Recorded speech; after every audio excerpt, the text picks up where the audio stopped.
Olá pessoal, boa noite a todos que têm participado conosco das nossas lives do Projeto Goiapasto, bate-papo sobre manejo de pastagem. Hoje a gente vai estar falando sobre um tema bem interessante, que é a integração lavoura-pecuária. A gente vai estar com o meu amigo José Leandro, da JP Agropecuária. E daqui um pouquinho, a hora que ele solicitar para a gente aqui a entrada dele, a gente já vai chamar ele para estar fazendo a participação com a gente, tá? O Zé Leandro tem bastante experiência aí com integração lavoura-pecuária e hoje o bate-papo vai ser com esse tema. Só aguardar mais um pouquinho até ele entrar aqui com a gente, né? E mais pessoas puderem também entrar aí com a gente no nosso bate-papo, tá? Tô chamando ele aqui.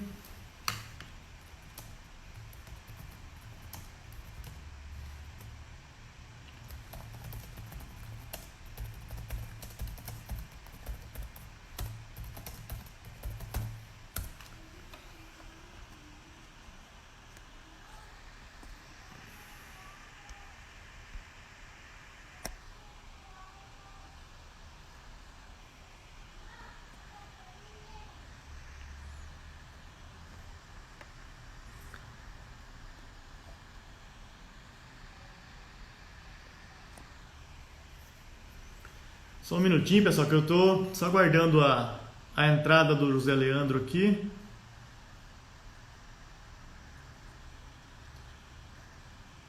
Aqui ele está entrando, ele deve já estar solicitando aqui a participação.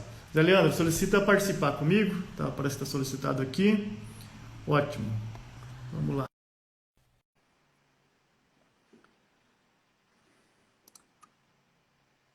Lembrando que quem está assistindo a gente no YouTube, no canal Projeto Goiapasto, depois eu vou deixar lá a gravação com a minha imagem, a imagem do José Leandro e as perguntas também.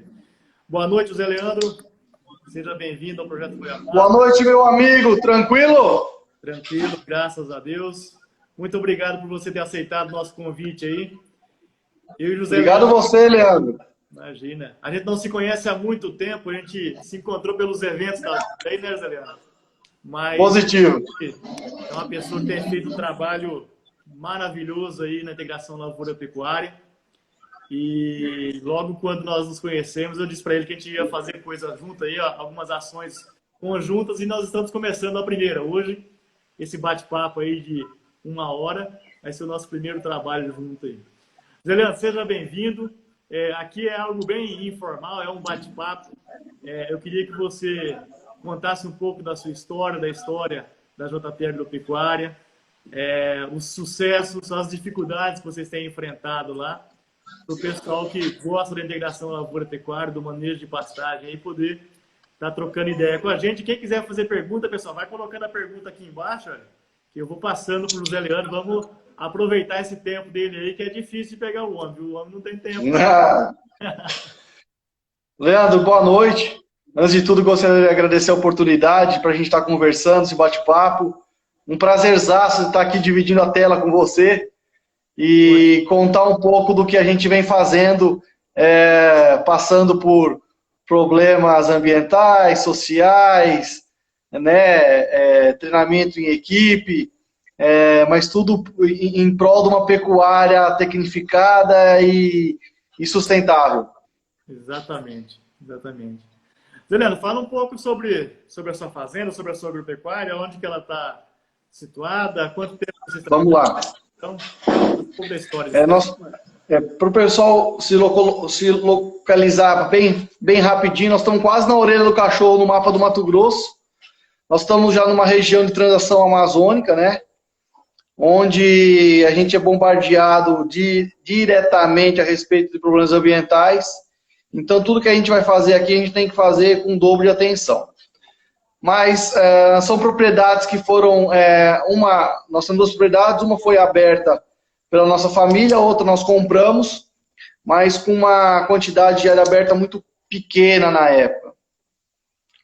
E eu formei agronomia em 2000 em Marília, e assim que formei, eu vim para cá para tentar desenvolver algum projeto, mas que fosse um projeto ligado ao que já existia, né, que era uma fazenda de cria, mas tentar tecnificar uma fazenda de cria.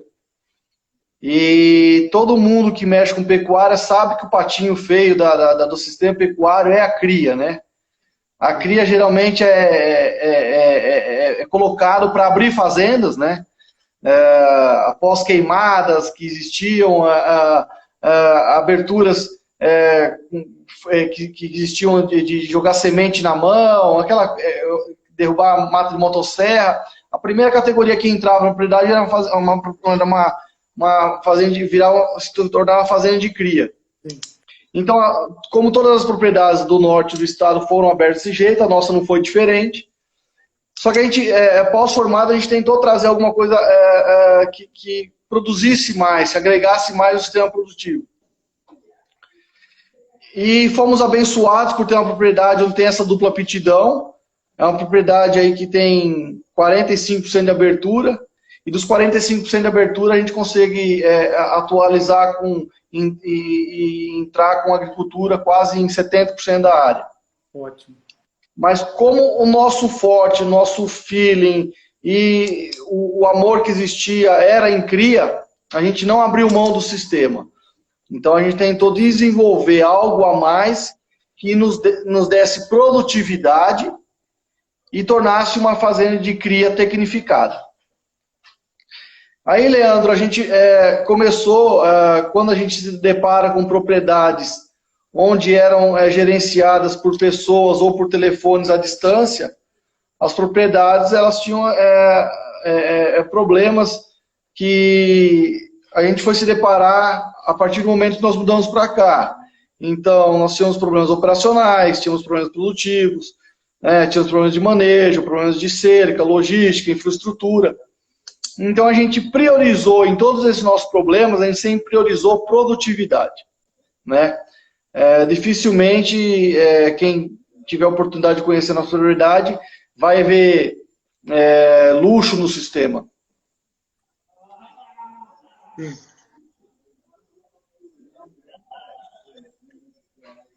Deu uma falhada, né, Leandro? Deu uma falhada, mas ela está seguindo, Então, vamos lá. Então, a gente tentou montar um projeto de cria, né? Tentando trazer nesse projeto, primeiro, produtividade, né? E com a produtividade, a gente começou a incluir IATF, depois IATF veio a inseminação, depois a inseminação nas IATFs, e fomos vendo resultados, né, de produtividade, de aumento de peso por quilo vivo na fazenda, descarte de vacas para tocar a mantença da fazenda. Só que o grande gatilho que a gente percebeu foi que a gente começou a fazer reformas, introduzimos a agricultura para reformas de pastagem. Isso nos trouxe um critério de avaliação de reforma muito grande. Sim. Porque a gente reformava pasto, geralmente com pasto mesmo, só que o custo disso era muito alto, né? E você conseguir provar que esse custo tivesse retorno rápido era mais demorado. Então, como a agricultura era mais palpável, a gente consegue investir e ter um retorno mais rápido. Então, a gente deixou essa fertilidade do solo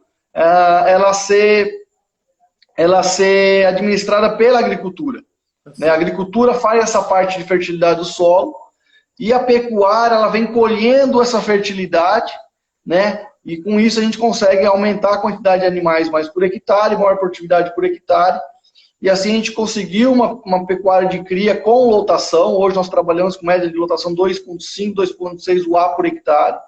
A gente conseguiu esse aumento, esse acréscimo, desde que a agricultura tome a frente dessas reformas e a gente entraria com a pecuária pós-soja. Com isso, Leandro, a gente não planta milho safrinha aqui, porque nós temos muitos problemas com ataques severos de porcos do mato, queixada. Então, o nosso custo ficaria mais alto plantando milho. Sim. Então, a gente optou de 100% da área agricultável da fazenda, pós-soja, ela entra com capim. né? Ela entra com forrageira para ser usada principalmente na época da seca. Quando a gente começa a entender um pouco de pecuária, a entender o grande desafio da pecuária, são estratégicas de seca, né? A gente sempre ouviu falar que uma pecuária, para que ela seja sustentável na época da seca, você tem que diminuir a lotação no mínimo em 50%. Porque a produção do capim cai uns 60%, 70%, então você diminuindo o gado em lotação 50%. Sim. E na época, Leandro, quando você vai procurar diminuir esse seu plantel, principalmente numa fazenda de cria, ela é mais difícil do que de uma de recria e engorda. Porque você abre mão do seu plantel. E com isso vieram oportunidades de a gente estar, pós-soja, pastoreando essa área, de a gente diminuir a lotação sem buscar arrendamento, porque se não tem arrendamentos bons na região, são arrendamentos, as áreas são arrendadas para pecuária, são áreas totalmente degradadas, então assim, você gasta mais do que você tem retorno. E com isso, surgiu a oportunidade de a gente ter uma pecuária de cria na época da seca, em cima de pastagem de qualidade. E com isso surgiu a oportunidade de a gente entrar em reprodução nessa época da seca. Porque o limitante nosso aqui não é temperatura. Nosso limitante aqui é chuva na época da seca. Mas com a estação de 90 a 120 dias, a gente colhe muito bem esse capim. Sim. A gente dilui esse gado em pastos fixos para 50% e o excedente a gente coloca em área de integração. Sim. E isso é uma estação de monta invertida. Tá. Fala um pouco mais da estação de monta invertida. O que é isso aí para a turma que não conhece, para a turma entender um pouco mais disso? Vamos lá. A estação de monta invertida que a gente usa aqui, porque nós vamos falar que o estado do Mato Grosso, nós somos abençoados por isso, nós temos duas estações. Estação de chuva e estação de seca. Então nós temos chuvas de meados de setembro até início de maio. Exato. E temos seca de início de maio, vamos falar assim, seca que eu digo sem chuva, mas ainda passos bons. Sim. De início de maio até setembro. Certo. E na época da chuva, Leandro, né, nessa época da chuva, a gente consegue uma lotação alta com alto desempenho animal. Tá. Então a gente tenta fazer com que o animal ganhe o máximo de gordura possível para que ele queime na seca. Então o animal ele não entra em colapso, as vacas não entram elas continuam ciclando, elas não entram em anestro. Então com isso a gente começou a levantar os dados e percebemos que a estação de monta invertida para nós, ela encaixaria e formaria um sistema. Tá, ok. Né? Então a gente hoje começamos a implantar os animais semana passada, final de maio. Essa semana nós começamos a inseminar, vamos à inseminação do dia 4, 5 de junho até final de agosto. Tá. Os nossos animais, eles nascem final de março até meados de julho. Okay. E desmamamos eles de dezembro até março. Tá. E com essa desmama de dezembro até março, que é na época do período chuvoso, sim, os animais são desmamados em pastos de alta qualidade. Exato. E quando você começa a perder qualidade do pasto, que é meados de maio para junho, entra a integração. Então, esses animais que são desmamados, eles não passam por carência de pastagem, de forrageira. Então, da desmama até o abate, ou da desmama até entrar em reprodução, ele não passa por período seco. Tá. Rosaliana, deixa eu te fazer uma intervenção, uma pergunta. Já surgiram algumas dúvidas aqui. Você acha que mesmo com todas essas condições favoráveis que vocês têm no Mato Grosso, de temperatura, fotoperíodo, não tem tanta variação de fotoperíodo como nós temos aqui mais para o Sudeste. Se você não tivesse a integração lavoura-pecuária, Mesmo fazendo um bom manejo de pastagem aí, você acha que você conseguiria trabalhar com estação de monta invertida? Então, eu fiz estágio na Embrapa e a gente tem muitos amigos da Embrapa e a gente gosta de estar no meio deles, tudo que você faz, você deixa um tratamento, né? Exato. Sim. Então, toda experiência deixa um tratamento. E não, uma das fazendas que nós temos não tem integração lavoura-pecuária e nós fazemos estação de monta invertida também lá. Tá, ótimo. E o que nós percebemos, Leandro? Que o grande negócio de estação de monta invertida ou estação de monta normal é você tentar colocar 60% a 70% das suas matrizes no máximo em 45 dias de estação de monta. Tá. Então, o que a gente faz na fazenda que não tem integração? É inseminar o máximo de gado possível nos primeiros 60 dias. Que você já vai ter 80% de prenhez. Sim. Entendeu? Então, você, claro, quando você trabalha com IATF, quando você trabalha com produção de silagem, quando você trabalha com plantio ou colheita, é operação de guerra. Exato. Sim. E eu gostaria de aproveitar esse gancho que quem trouxe essa agenda de trabalho para nós foi a agricultura. A agricultura aqui, você tem o início de plantio, final de plantio, início de colheita, final de colheita, todas as pulverizações, todos os tratos culturais têm dias certos para se trabalhar. Hoje a agricultura, de modo geral, principalmente soja, ela trabalha em cima de planilha de Excel. Exato. Ninguém vai esperar acontecer para trabalhar ou para combater uma planta daninha ou um inseto ou uma doença. Ninguém vai esperar acontecer. Todo mundo vai trabalhar de forma preventiva. Sim, sim. Isso foi um grande gancho que a agricultura nos trouxe para a pecuária. Foi tentar trazer essa agenda para a pecuária. Sim, né? claro. E a partir do momento que a gente trouxe essa agenda, independente se chove, se não chove, se faltou forragem, se forragem ou não faltou forragem, nós trabalhamos de forma a cumprir essa agenda. Sim. Né? É um modo meio americano de se trabalhar, porque assim, agora a gente está acabando de confeccionar a nossa silagem. Eu uso mais ou menos, a gente faz um trabalho de um consumo, vamos falar de 2.000 toneladas por confinamento. Nós produzimos 5.000 toneladas. Porque eu não posso, por falta de planejamento, às vezes estratégico de forragem, deixar de cumprir a nossa reprodução. Então nós acabamos fazendo uma dieta que está guardada, para não parar o nosso conceito, para não parar o nosso sistema.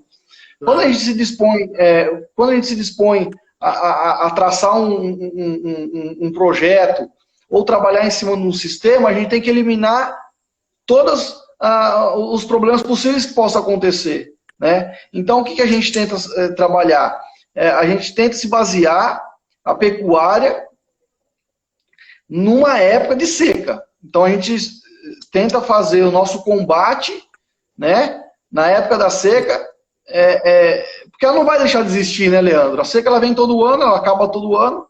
Então, a gente sabendo disso, e aqui a gente é muito demarcado isso, é muito sazonal essa época de seca e chuva, é fácil trabalhar. Nós somos um lugar muito abençoado, essa região nossa, sabe?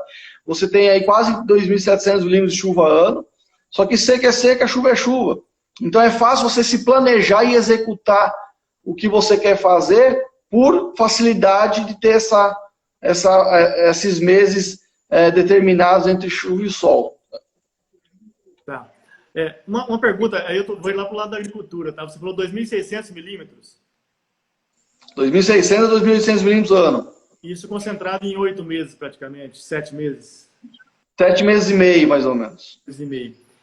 Você não tem muita dificuldade com operação, aí, por conta de muita chuva, chover todo dia praticamente? Cada 2 dias está chovendo? Não, então, Leandro, é aquela coisa, né? Então, assim, nós temos 30% mais de pátio de máquinas do que deveria ter. Exato, por conta da condição.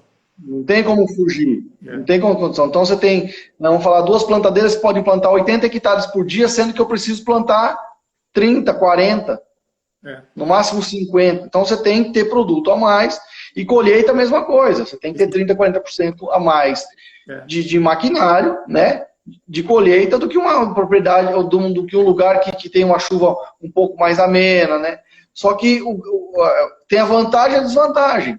A vantagem é que você vai ter você escalonando e trabalhando com variedades certas, que não chegam tudo uma vez, você trabalha como a gente não planta milho aqui, a gente trabalha com variedades aí média e tardia, não trabalha com soja precoce, a gente trabalha com soja de 105 a 115 dias, né? Então dá uma janela de colheita muito boa.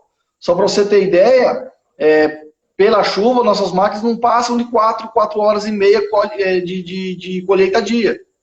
Sim. Não consigo passar disso. Porque a gente tem que colher aqui depois das 10, 11 horas da manhã, até as 5 e meia, 6 horas da tarde. Então Sim. você tem que ter pátio de máquina. Eu fiz essa observação porque a gente vem tratar de integração lavoura-pecuária, né?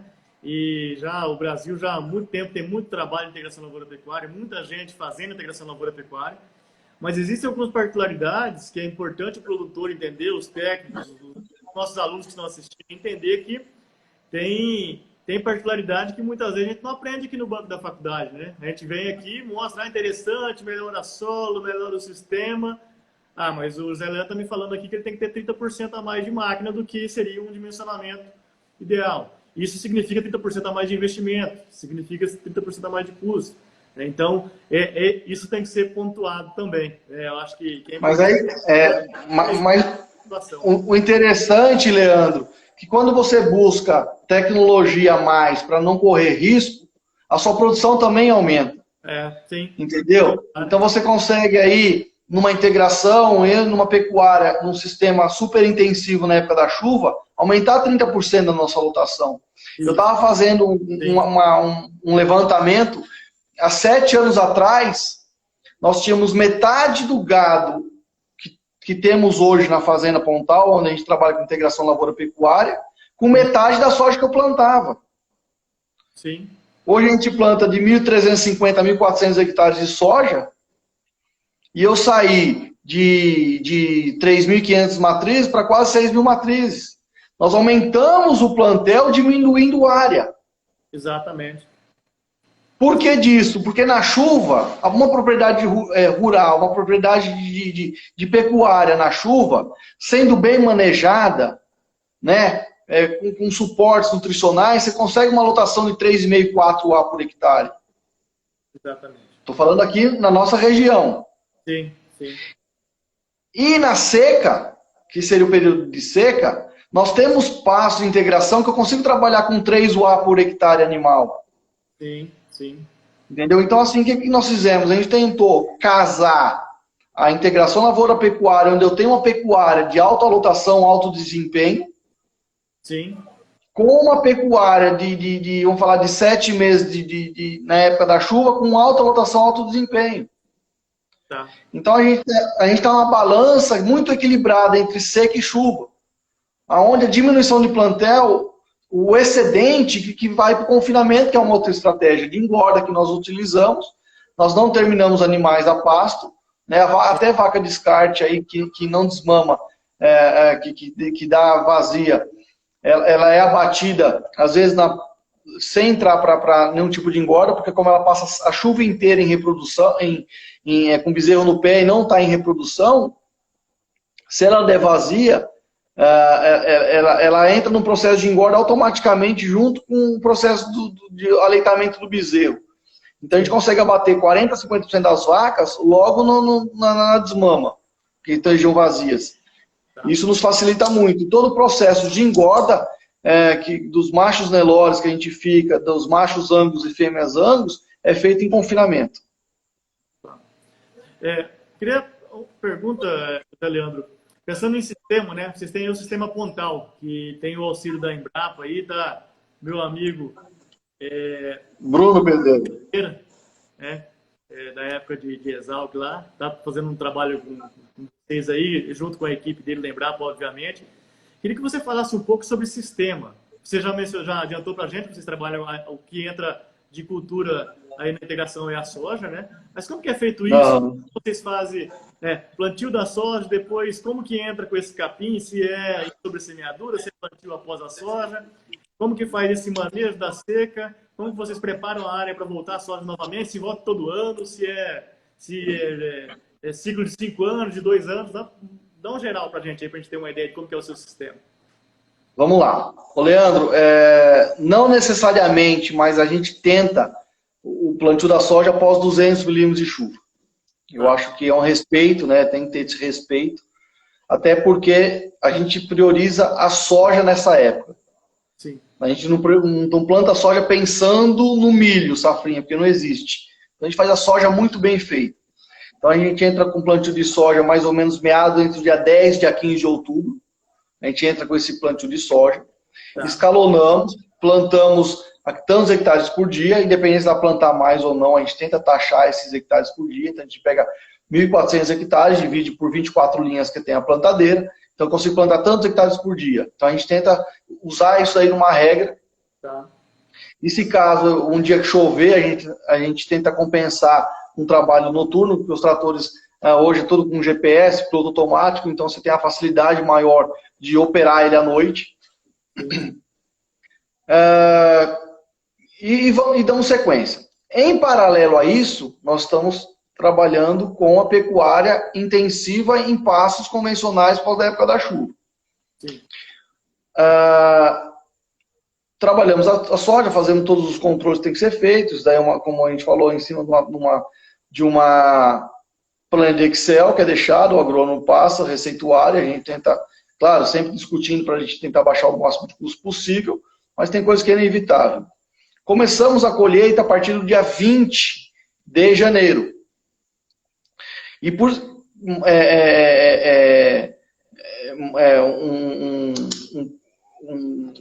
ser janeiro, é um dos melhores meses de se colher soja. Janeiro sempre dá uma estiadinha de uns 10, 12 dias. Sim. Então a gente consegue colher uns 30% dessa soja em janeiro. E vamos até final de fevereiro, até no máximo dia 5 de março com essa colheita. Em paralelo a isso, a gente entra com plantio. Hoje a gente trabalha com Piatã, né, braquiária Piatã. Tá. Por quê? Porque tem um pouco mais longevidade do que a Rosiziensis. Ela aguenta mais pastoreio que a Rosiziensis. Ela tem um perfil e um desenvolvimento radicular melhor que a Rosiziensis. Então a gente consegue ter uma lotação interessante nessa época. A gente tenta fazer esse plantio em linha, na própria plantadeira da soja, com disco, como a plantadeira é uma plantadeira a vácuo, a gente trabalha com disco de sorgo, e trabalha de 16 a 17 plantas de Piatã por metro linear. 50 centímetros entre linhas? 50 centímetros entre linha, normal, né? Sem mudar nada. E 45 a 50 dias pós-plantio, a gente dá o primeiro pastoreio. Olha aí. Trabalhamos com pânico sobre semeadura esse ano. Nunca tínhamos trabalhado. A gente começou, foi o primeiro teste que fizemos. Fomos sugerir a trabalhar com 6 quilos de semente. Não deu certo. Erramos, tivemos que fazer o replantio. E chegamos à conclusão, e eu deixei um quadro quase de 1 hectare, para ver o que realmente ia acontecer. Para cobertura de solo, ótimo. Para pastoreio, faltou planta. Tá. Então, hoje, nós chegamos à conclusão, se aumentasse para 11, 12 quilos de semente de pânico por hectare sobre semeado com a Ikeda, na época da dessecação, na barra do pulverizador, fica excelente. Tá. Perfeito. Perfeito. Resolve o problema. Então, esse ano nós vamos tentar fazer novamente sobre semeadura, porque a gente ganha tempo e ganha operação. Você vai fazer só o pânico sobre semeadura ou vai fazer o... Então, nós optamos pelo pânico, porque tem áreas que a gente faz silagem de capim, né? A gente está fazendo silagem de capim. Então, não toda a área, mas assim, uns 130, 140 hectares a gente faz essa operação de estar produzindo silagem. Mas a ideia é tentar adquirir mais know-how e tentar fazer mais sobre semeadura. Tá. Só que a gente percebe que o pastoreio no plantio, na braquiária plantada, ela é mais rápida. Na sobressemeadura, ele daria uns 60 dias, daria uns 10, 15 dias a mais para esperar. Porque o crescimento é desuniforme, sabe, Leandro? Sim. Fica uma coisa mais irregular. Sim. Mas a plantadeira, ela fica um serviço muito bem feito, mas muito bem feito, sabe? O plantio nasce tudo junto, mais equilibrado, dá mais harmonia, sabe? De score de planta, fica uma coisa muito bem feita. Até Mas não... falando sobre o plantio direto, eu também eu gosto muito do plantio direto de capim, com a semeadeira, e eu tenho experiência que nós temos um rotacionado nosso de Mombaça aqui na universidade, e nós plantamos ele com a plantadeira de soja. Usei disco de sorgo também, foi tranquilo, está lá implantado com 50 centímetros entre linha, então talvez uma opção que vocês têm também de fazer o pânico para essas áreas de silagem, você vai ter ele muito rápido. Semente incrustada, Leandro? A minha era semente nua. Semente nua. Nua? Incrustada também. Certo. Semente. E aqui, assim, a minha fertilidade, eu creio que não era uma fertilidade tão boa como a sua, não era área de agricultura. Eu entrei em pasteiro 60 dias após o plantio. Então, se fosse o plantio a lanço, eu teria entrado com uns 90 dias naquela área. Dá uma atrasada. Ô, Leandro, então deixa eu te perguntar sobre essa planta, esse pânico bombástico que você plantou. A semente não fica vazando? Fica vazando. Ela fica, vaza, né? Ela vaza. Eu tirei toda a pressão ali dos carrinhos, eu deixei que é o lugar que a semente ficava por cima do solo, ali dentro do sul. E até os operadores falaram, professor, mas isso aqui não vai nascer. Falei, não, vai nascer sim, porque a gente tem uma quantidade de semente que estava coberta.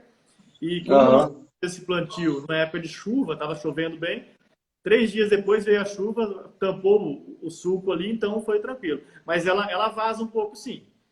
O que a gente tem que ver é o quanto está vazando. O que eu verifiquei lá, que a quantidade que vazava na nossa máquina não era muito grande.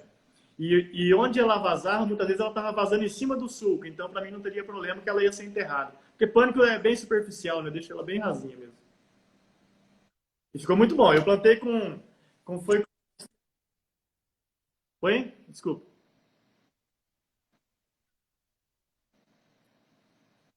Você falou do disco, Zé Leandro, eu não entendi a pergunta.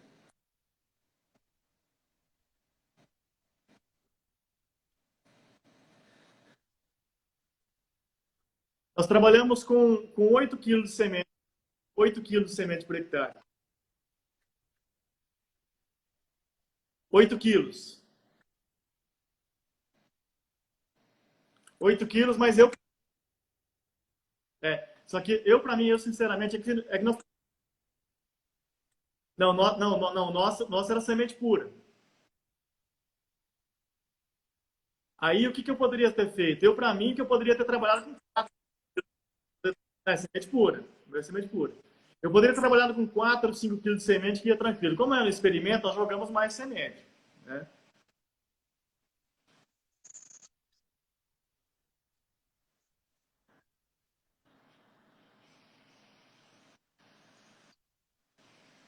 Zé Leandro, você tá me escutando?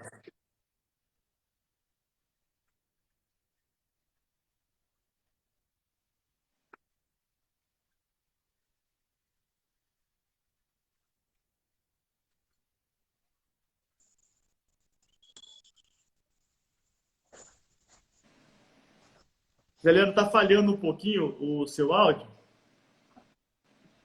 Oi, voltou? Acho que agora voltou. Agora tá Voltou. mais firme.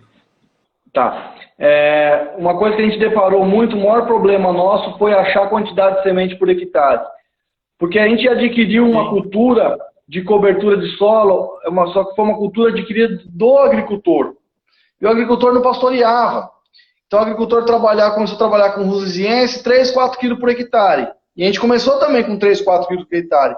Mas com 60 dias acabava o pasto. Acabava. Então, foi uma coisa que a gente debateu muito com o pessoal da Embrapa e hoje a gente não trabalha por menos 600 pontos de VC por hectare. Não trabalha. É de 600 a 700. Exato. Porque senão não dá pastoreio, não dá longevidade, não tem o que se dessecar depois. E aí melhorou muito o nosso sistema de pastoreio nessas áreas quando a gente aumentou a quantidade de semente. Tá. Zé Leandro, eu vou aproveitar aqui, tem algumas perguntas. Queria que você ajudasse o pessoal a tirar algumas dúvidas. O Ulisses está perguntando se vale a pena utilizar a integração lavoura-pecuária em pequenas propriedades. Se isso é possível também.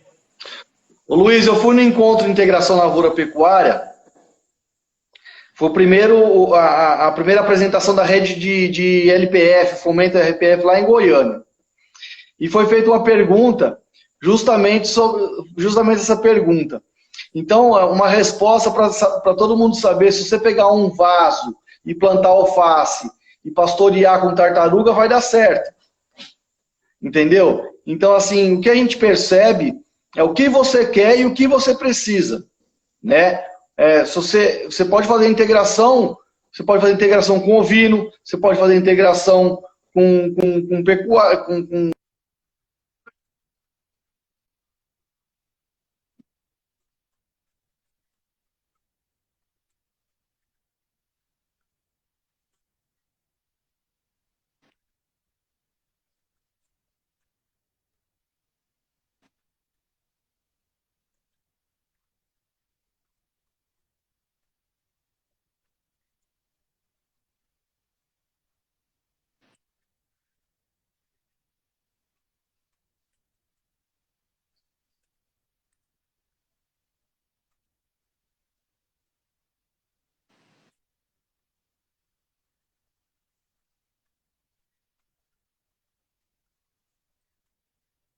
Sim. Zé Leandro, tá falhando.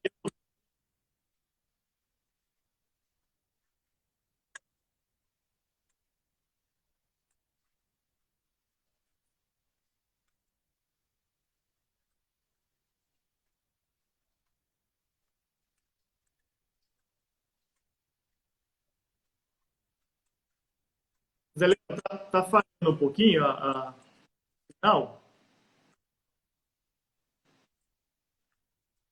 Parece que agora, parece que firmou um pouquinho mais.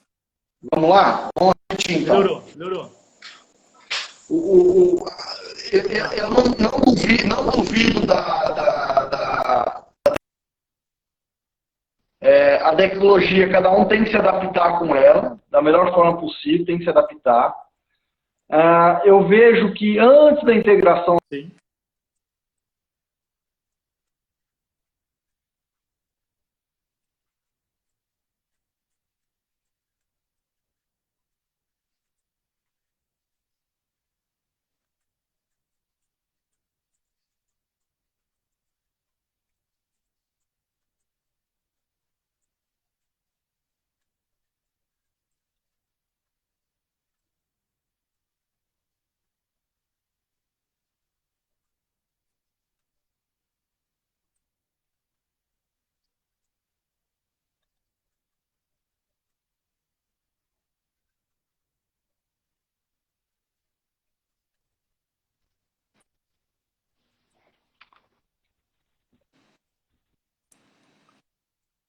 Zé Leandro, deu uma travada novamente. Tá? Deixa eu ir complementando, que para mim chegou aqui, um pouco cortado, mas chegou que o Zé Leandro. Cada propriedade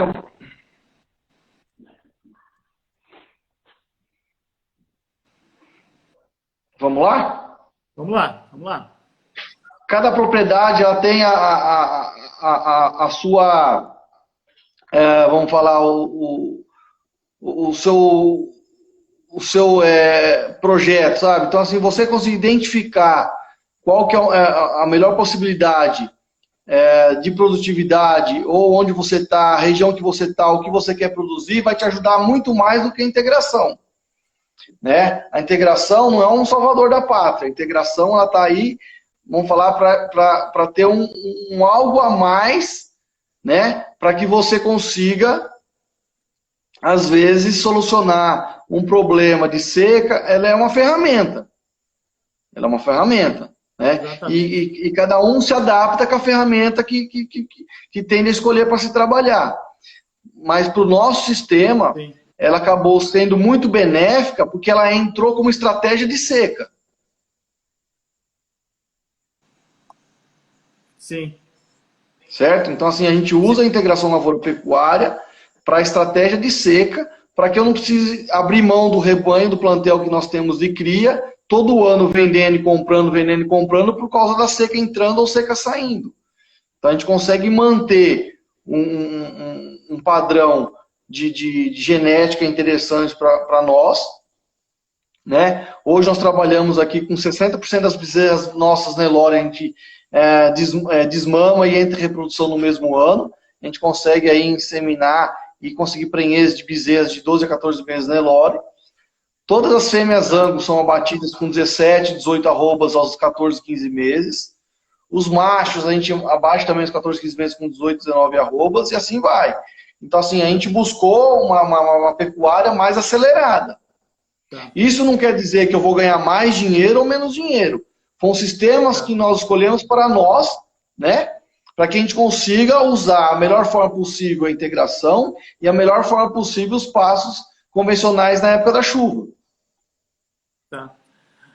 Zé Leandro, e aí, voltando lá no sistema, né, você estava explicando sobre o seu sistema, a questão da soja, depois vem aí o Piatã plantado em linha, que vocês estão testando. E aí esse Piatã, você deixa ele quanto tempo na fazenda? Ou ele é anual? Como que vocês fazem isso? Tá. Não, é uma pergunta interessante. Tem uns 3 anos, Leandro, que a gente vem sequestrando 30% da área de soja e entregando 30% de áreas de pasto degradados para soja. Tá, ok. Tá? Porque o que vai limitar o nosso crescimento são as áreas de sojas que vão ser resgatadas com alta fertilidade de solo. Eu consigo média de 3,5 UA, 4 UA na época da chuva, trabalhando com Piatã em cima dessas áreas. E agora nós entramos com um projeto do Caembrapa para saber, exclusivamente aqui na fazenda, quanto tempo eu consigo ter esse Piatã com alta lotação antes de virar soja. Então nós vamos partir agora de um trabalho de fertilidade versus econômico. Tá, ok. Então, até quando vale a pena eu estar tirando essa fertilidade que a soja deixou, né? E até quando eu tenho que ficar com esse pasto? Então nós vamos fazer esse cruzamento. Mas o que já de imediato se fala são 3 e 3. 3 anos de Piatã, 3 anos de soja. Desde que no segundo e terceiro ano eu faço uma adubação de mantença nesse Piatã. Então você faz uma adubação de cobertura então nesse Piatã. Tá? De mantença, para eu conseguir manter meus 3 UAs e meio. Tá. Ah, não, eu vou trabalhar o primeiro ano com 3, segundo com 2, o último com 1 ano, aí viro soja. Mas aí eu não vou estar conseguindo colher o que nós plantamos para conseguir uma lotação alta, entendeu, Leandro? Tá. Eu vou estar entrando num processo de degradação. Tá. E a gente está tentando o quê? Equilibrar o sistema. Cada vez mais sustentável. Então, assim, de vez eu trabalhar com 400 quilos de base na soja, eu vou trabalhar com 300. Eu pego 50 e 50 e trabalho de mantença nos pastos, entendeu? Tá. Zé Leandro, e essas áreas suas que vão entrar soja pelo primeiro ano ou que estão 3 anos de capim, como que você faz esse manejo aí da saída da seca para entrar nas águas para receber a soja? Manejo do rebaixamento, dessecação, como que é feito? Acho que travou o áudio do vídeo dele lá, pessoal. Vou guardar mais um pouquinho aqui, ver se volta.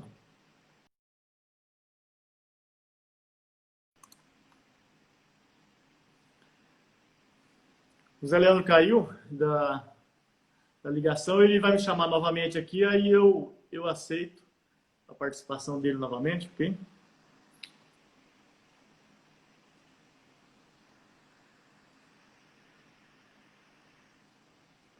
Eu vou aproveitar aqui e já ir respondendo algumas perguntas enquanto o Zé Leandro não volta. O Caio está perguntando aqui se usar semente incrustada do Pânico, se gastaria menos de 12 quilos por hectare.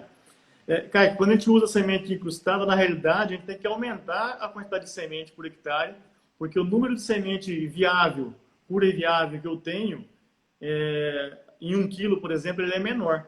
Tá?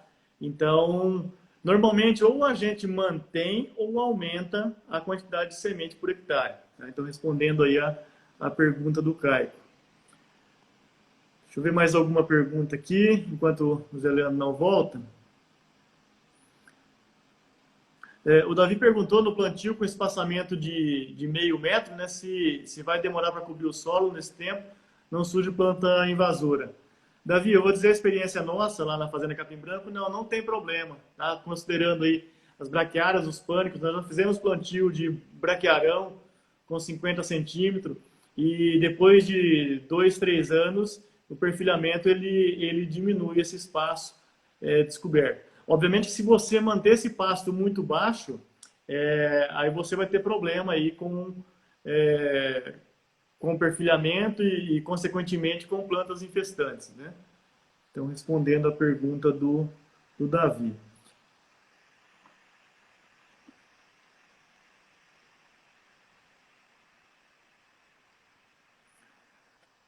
Bom, deixa eu ver aqui se o Zé Leandro volta com a gente, pessoal. Vou ver se eu chamo ele aqui.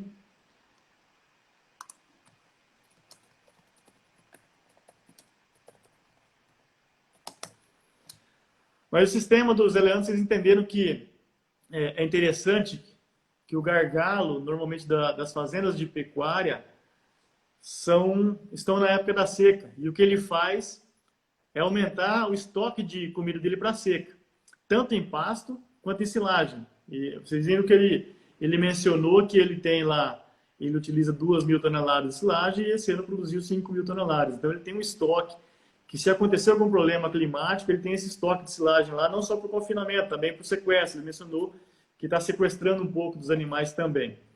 Então, o interessante da integração lavoura-pecuária, além de nós melhorarmos as áreas de pastagem, a gente reformar essas áreas, melhorar a fertilidade dessas áreas, vem também com o benefício para a pecuária. As fazendas que conduzem a ILP de forma eficiente, que sabem fazer esse trabalho, elas diminuem a área de pastagem, dobram, triplicam a lotação da fazenda com o passar dos anos. É o caso da JP Agropecuária. Zeliano mostrou para a gente aqui algumas informações de que eles aumentaram a lotação da fazenda, mesmo diminuindo as áreas da pastagem. O Gustavo está perguntando aqui, aumenta a quantidade de quilos para manter a quantidade de semente. Exatamente, Gustavo. Quando a gente trabalha com semente incrustada, eu preciso de aumentar a quantidade de quilos para manter a quantidade de semente. Hoje, a gente trabalha, normalmente quando a gente vai comprar semente de forrageira, a gente olha o valor cultural, né? Mas muitas vezes eu tenho feito recomendações com base na quantidade de semente que vem naquele saco de semente, ou no quilo que seja. Então é só a gente perguntar para quem está vendendo a semente para a gente qual que é o PMS, peso de 1.000 sementes. Hoje isso acontece em milho, isso acontece em soja, e o caminho é que isso aconteça em pastagens também. Com o advento de trabalhar com sementes puras, a gente vai começar a trabalhar com a semente com a quantidade por quilo, número de semente por quilo. O Gustavo está perguntando aqui a diferença do sequestro para o confinamento, qual a diferença seria do GMD, né? Quando a gente trabalha com sequestro, Gustavo, sequestro, pensando em vacas, né, é mais para a gente manter essas vacas com score ou até melhorar um pouco e liberar um pouco das áreas de pastagem para o início da estação chuvosa. Então, o sequestro é uma prática muito utilizada aí para o início das chuvas, para os pastos iniciarem sua rebrotação. Vamos aqui ver mais alguma pergunta, pessoal. E o Zé Leandro deve ter tido problema com a internet dele. Tem uma pergunta aqui sobre a porcentagem de argila da propriedade, aí teria que ele responder para a gente. Deixa eu ver se tem mais alguma pergunta para cima aqui.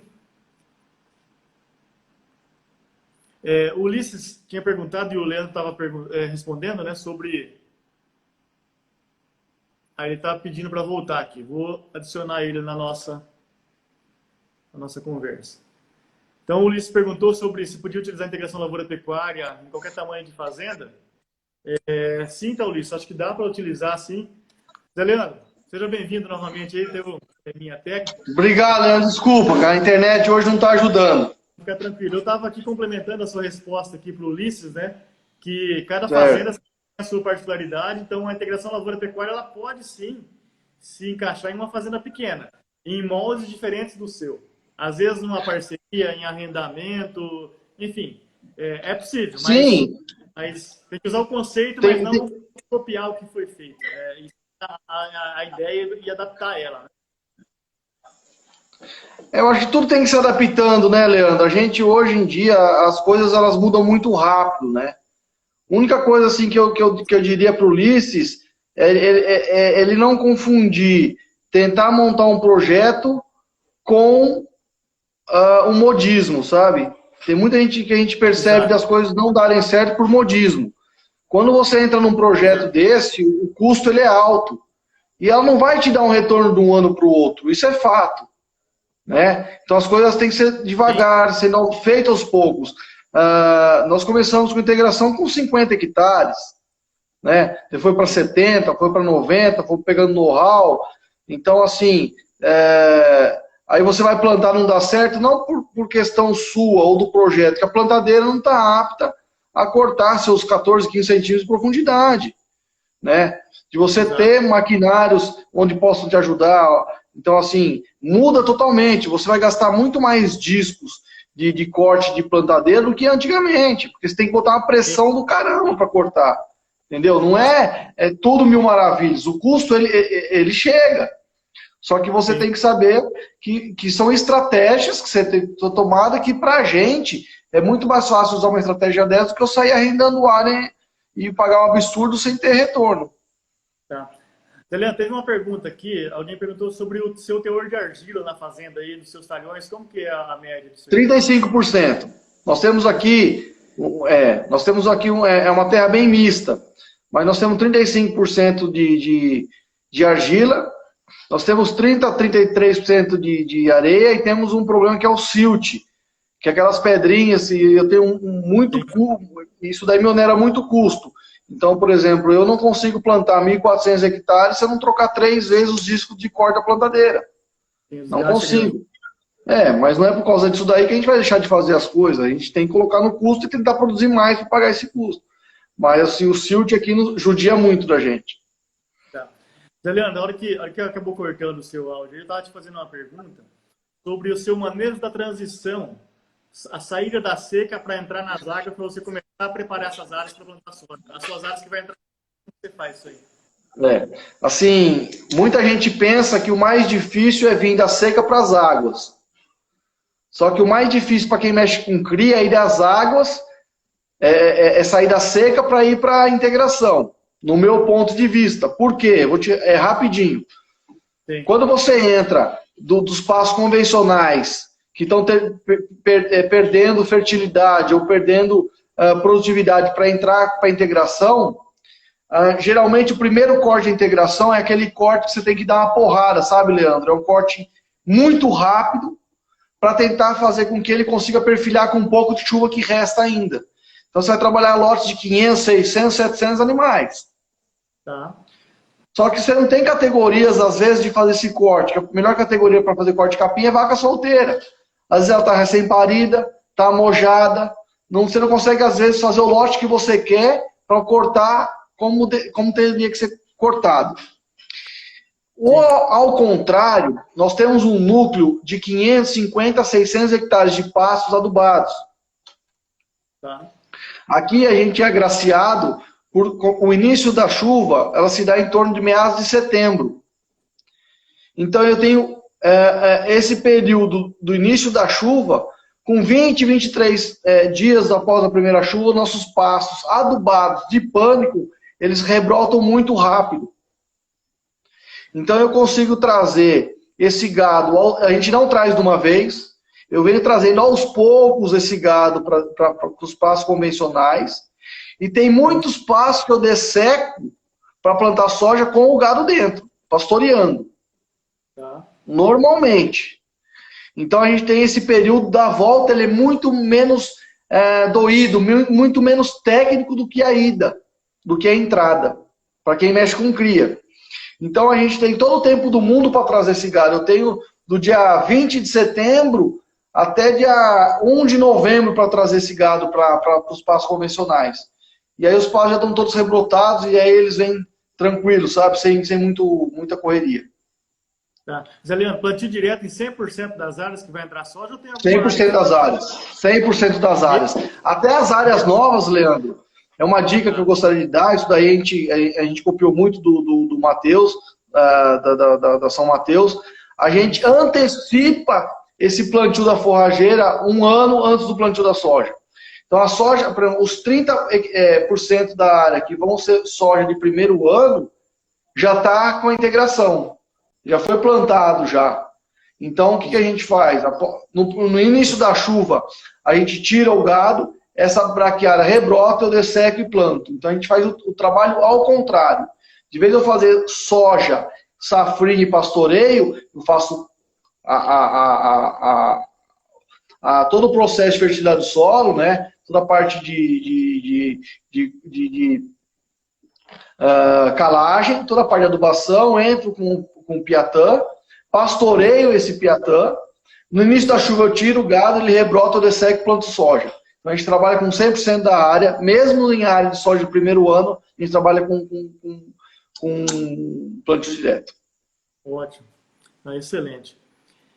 E com relação a hoje o manejo, vamos pensar no manejo seu do gado, né? Você disse que a água está bem intensiva. E nas secas, como acontece? A seca, o seu gado, percentual, se você tem 70% do gado está na integração e só 30% está nos pastos perenes, como que funciona isso mais ou menos aí, o manejo de vocês? Hoje a gente tenta trabalhar 50%. Os 50%, vamos fazer uma exemplificação fácil. Se eu tenho 1.000 animais em pastos perenes na época da chuva, na época da seca eu tenho 500. E os outros 500 vão para a área de integração. Então, por exemplo, se eu tenho 1.000 animais em 3.000 hectares de pasto, eu fico com 500 animais em 3.000 hectares de pasto, os outros 500 animais vão para 1.000 hectares de integração. Isso é um exemplo, não são números reais, isso é um exemplo para o pessoal entender. Então a gente faz esse excedente de 50%, o que passar de 50%, Leandro, ou vai para integração ou confinamento. A gente tenta priorizar esse número, sabe? Essa metodologia de diminuir 50% da nossa lotação. Tá. E com relação aos tamanhos dos talhões que vocês têm aí, como que vocês trabalham isso? Eu estou pensando em infraestrutura de cerca, aguada, sal, como que é isso? Eu ouvi do Josmar, que é o nosso consultor de pastagem, que todo projeto de pecuária esbarra na água. E esbarra na água mesmo. Porque quando você começa a entrar com integração em áreas de soja, geralmente a pessoa abre as áreas de soja em áreas altas. Não tem água. Então vem todo aquele processo de você buscar, fazer aqueles piscinões de geomembrana, achar o ponto mais alto, aí tentar fazer com que a água venha por declividade. Isso aí você tem que fazer. Não tem como fugir disso daí. Mas é muito mais barato você fugir do que fazer do que você comprar outra propriedade. E a partir do momento que você consegue trabalhar dessa forma, você começa a ver os resultados.